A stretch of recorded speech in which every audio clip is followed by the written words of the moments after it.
Well, hello and welcome to Watercolor Basics.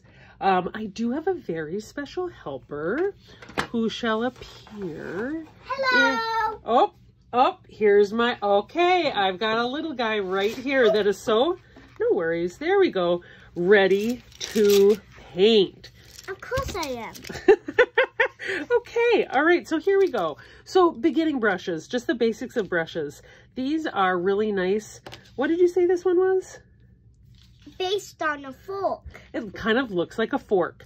Now, these are some really beginner Crayola ones that I got a really long time ago. Kind of a little round head, an angular head. I love it because they're a little bit more chunky. Great for kids. Now, even brushes don't have to be super mega fancy, but I will say one word of caution.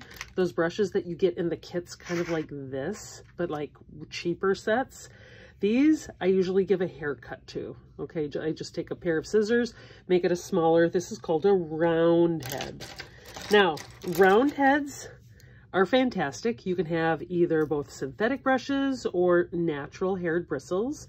But these are round heads and flat head. This one's a flat head.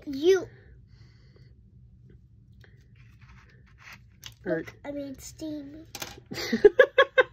And that is actually dried paint coming out there. Now, I just have to pull a couple other ones from my studio. Yeah. You cut it, then cut. Sometimes. Yes, they did. And you made it be based on a fork. I know. They did that at the brush factory. But brushes usually have a number here, and that tells you the size. The higher the number, the bigger the brush, typically. Okay. Maybe we should double check. My nails. This one's a 4. Look, I'm painting so slightly bigger. So another round head. This one's rounded. That one's called a cat's tongue. Okay. We could go crazy. Okay, are you ready to paint? Yes. All right, not just fan yourself. What are we gonna do anyway? Here's what we're gonna do. We're gonna start to use some of these brushes. Let's choose. Can you choose a brush from these? You choose. Okay, that's a great choice.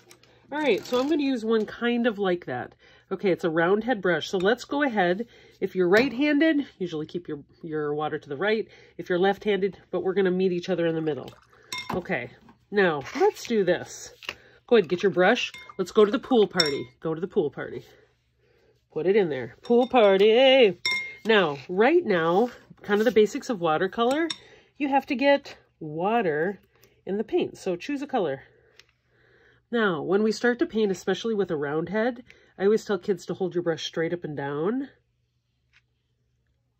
So you can just start to do the basics of a beginning and an end, like a kind of a line. Do I have to do that? Oh my gosh, why don't you just put your brush in water?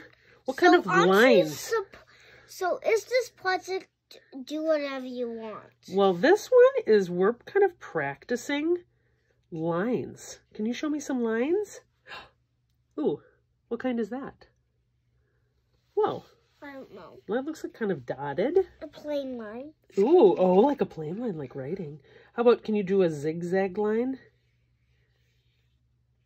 Oops. Now notice, the more water, the lighter it gets, the more pigment, the darker. And the beautiful part about watercolor, and the scary, that it's hard to control.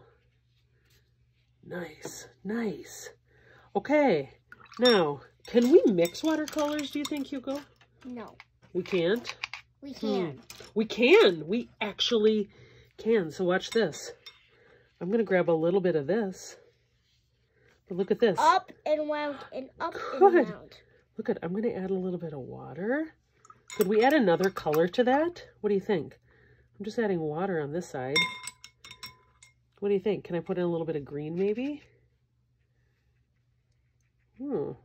How'd that happen? Why did it mix like that? Yeah, the water, when it's still wet, that allows you to mix those colors together. So again, the beautiful part, you could even just do like a wash of a color, or excuse me, of water, and then have your brush go through it, and you start to get kind of these bleed lines. So you can always do more drier paint on dry. This is more like wet on dry, but you can do it. I did wet onto wet, wet onto dry. I could also try to take a one that doesn't have as much paint, put dry paint. There's my dry brushing right there. Dry brush on dry paper. So the beautiful thing again about watercolor, you can mix it. There are lots of different techniques. Other techniques, I'll save that for another tutorial. This is just the basics of watercolor. And when in doubt, just use a little paper towel to dab if you feel like it's getting too far. Nice. There we go. These colors make nothing. No? Looks like kind of it's your own made-up color. Yeah. Well, thank you for joining us, and we look forward to the next watercolor video. What? See you. That was so... Yeah, you say bye. Bye.